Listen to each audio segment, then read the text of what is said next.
कितनी बेवकूफ होती है। रोजाना की तरह आज फिर ईश्वर का नाम लेकर उठी थी। किचन में आई और चूल्हे पर चाय का पानी चढ़ाया।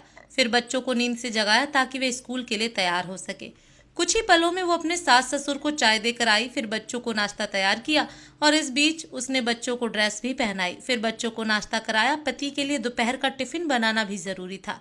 इस बीच स्कूल का रिक्शा आ गया और वो बच्चों को रिक्शा तक छोड़ने चली गई। वापस आकर पति का टिफिन बनाया और फिर मेज से झूठे बर्तन इकट्ठा किए। इस बीच पतिदेव की आवाज आई कि मेरे कपड़े निकाल दो। उनको ऑफिस जाने के लिए कपड़े निकाल कर दिए। अभी पति के लिए उनकी पसंद का नाश्ता तैयार करके टेबल पर लगाया ही था कि छोटी ननद आई और ये कहकर गई कि भाभी आज मुझे भी कॉलेज जल्दी जाना है, मेरा भी नाश्ता लगा देना। तभी देवर की भी आवाज आई कि भाभी नाश्ता तैयार हो गया क्या? अभी लीजिए नाश्ता तैयार है। पति और देवर ने नाश्ता किया और अखबार पढ़कर अपने अपने ऑफिस के लिए निकल चले। उसने मेज से खाली बर्तन समेटे और सास ससुर के लिए उनका परहेज का नाश्ता तैयार करने लगी। दोनों को नाश्ता कराने के बाद फिर बर्तन इकट्ठे किए और उनको भी किचन में लाकर धोने लगी। इस बीच सफाई वाली भी आ गई। उसने बर्तन का काम सफाई वाली को सौंपकर खुद बेड की चादरें वगैरह इकट्ठा करने पहुंच गई और फिर सफाई वाली के साथ मिलकर सफाई में जुट गई।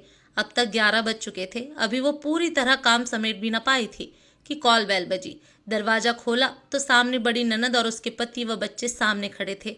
उसने खुशी खुशी सभी को आदर के साथ घर में बुलाया और उनसे बातें करते करते उनके आने से हुई खुशी का इजहार करती रही।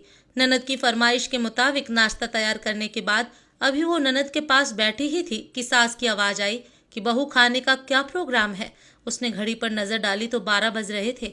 उसकी फिक्र बढ़ गई। वो जल्दी से फ्रिज की तरफ लपकी और सब्जी निकाली और फिर से दोपहर के खाने की तैयारी में जुट गई। खाना बनाते बनाते अब दोपहर के 2 बज चुके थे। बच्चे स्कूल से आने वाले थे। लो बच्चे आ गए। उसने जल्दी जल्दी बच्चों की ड्रेस उतारी और उनका मुंह हाथ धुलवा कर उनको खाना खिलाया। इस बीच छोटी ननद भी कॉलेज से आ गई और देवर भी आ चुके थे। उसने सभी के लिए मेज पर खाना लगाया और खुद रोटी बनाने में लग गई। खाना खाकर सब लोग फ्री हुए तो उसने मेज से फिर बर्तन जमा करने शुरू कर दिए। इस वक्त 3 बज रहे थे। अब उसको खुद को भी भूख का एहसास होने लगा था। उसने हॉट पॉट देखा तो उसमें कोई रोटी नहीं बची थी। उसने फिर से किचन की ओर रुख किया। तभी पतिदेव घर में दाखिल होते हुए बोले कि आज देर हो गई, भूख बहुत लगी है, जल्दी से खाना लगा दो। उसने जल्दी जल्दी पति के लिए खाना बनाया और मेज पर खाना लगाकर पति को किचन से गर्म रोटी बनाकर ला लाकर देने लगी। अब तक 4 बज चुके थे। अभी वो खाना खिला ही रही थी कि पतिदेव ने कहा कि आ जाओ तुम भी खा लो। उसने हैरत से पति की तरफ देखा तो उसे ख्याल आया कि आज मैंने सुबह से कुछ खाया ही नहीं। इस ख्याल के आते ही वो पति के साथ खाना खाने बैठ गई। अभी पहला निवाला उसने मुंह में डाला ही था कि आंख से आंसू निकल आए। पतिदेव ने उसके आंसू देखे तो फौरन पूछा कि तुम क्यों रो रही हो। वो खामोश रही और सोचने लगी कि इन्हें कैसे बताऊं कि ससुराल में कितनी मेहनत के बाद ये रोटी का निवाला नसीब होता है और लोग इसे मुफ्त की रोटी कहते हैं। पति के बार बार पूछने पर उसने सिर्फ इतना कहा कि कुछ नहीं, बस ऐसे ही आंसू आ गए।